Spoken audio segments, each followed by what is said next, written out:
This debate is coming up more and more often, and I think ties into the question of just who these rebels are in Libya.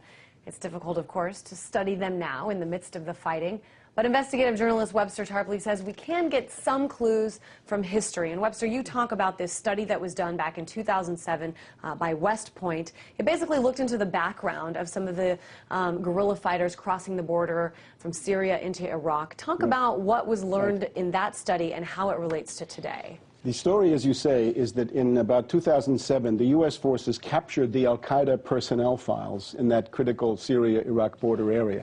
And they got about 600 or 700 personnel files. So they did a study. Where did they come from? It turned out that the absolute world capital of sending jihadis, terrorists, according to the U.S. definition, into Iraq was the city of Darna. And Darna, of course, is about halfway between Benghazi and Tobruk. It's the heartland of the entire rebel area that the U.S. is now rushing to protect. They did a study of which country had sent the most, and it turned out that Libya was the champion per unit of population.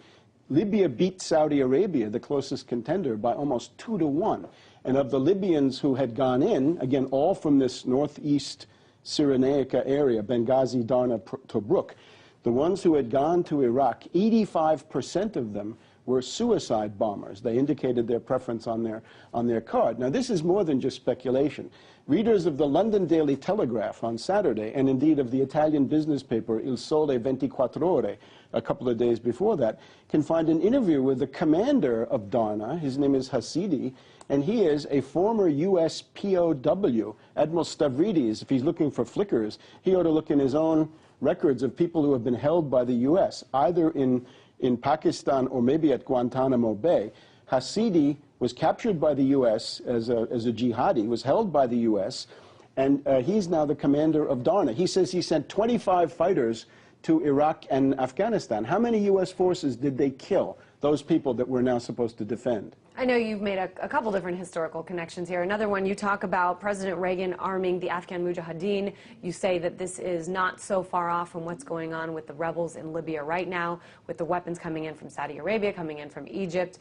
Talk about that connection and why it's significant. Well, it's going on in Yemen, and it's going on in Libya right now. Same thing. In other words, the U.S. is too poor to have ground troops.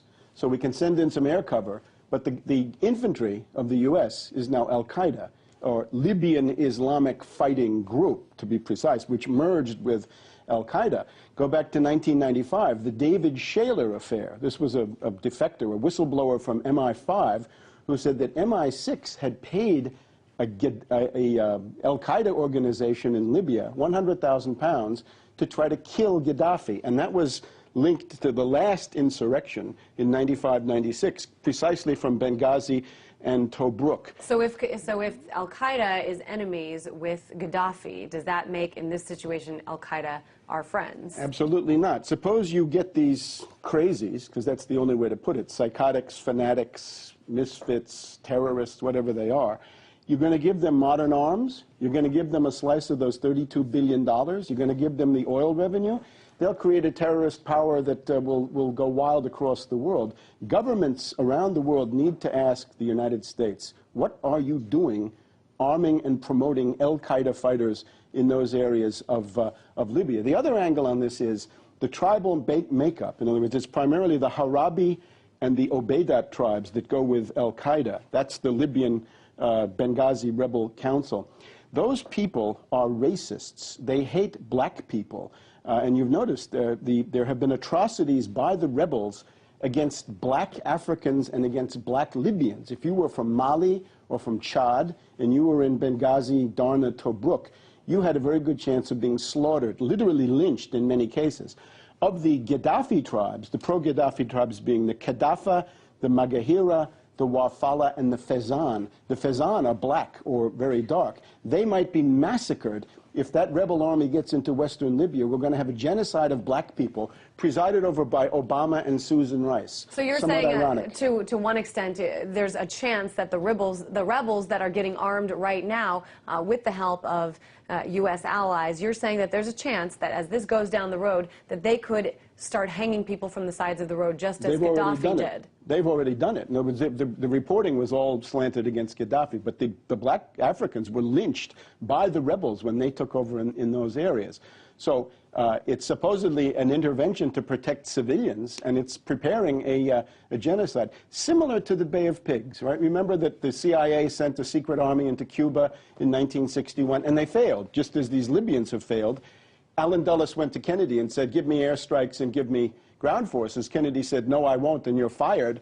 Obama, in the same situation, has said, send in the forces. Real quick, Webster, I want to ask you about Qamis Gaddafi. I believe it's Muammar Gaddafi's sixth son. Some reports saying he's been killed, some saying he hasn't. A powerful force was in America just last month, I believe, on a tour, was greeted by the State Department. What do you think about all this? He's the commander of the 32nd Brigade, some kind of an elite unit. And we're told the other night that the U.S. submarine shot about 25 or 30 cruise missiles at $1 million a pop at the headquarters of the 32nd Brigade. They apparently didn't get him because Qamis has been on television. A lot of gloating on Al Jazeera and on the internet about Qamis. He seems to be alive and well and fighting back. Certainly a lot of interesting stuff going on in Libya. As always, great to have you. Thank you. Investigative journalist Webster Tarple.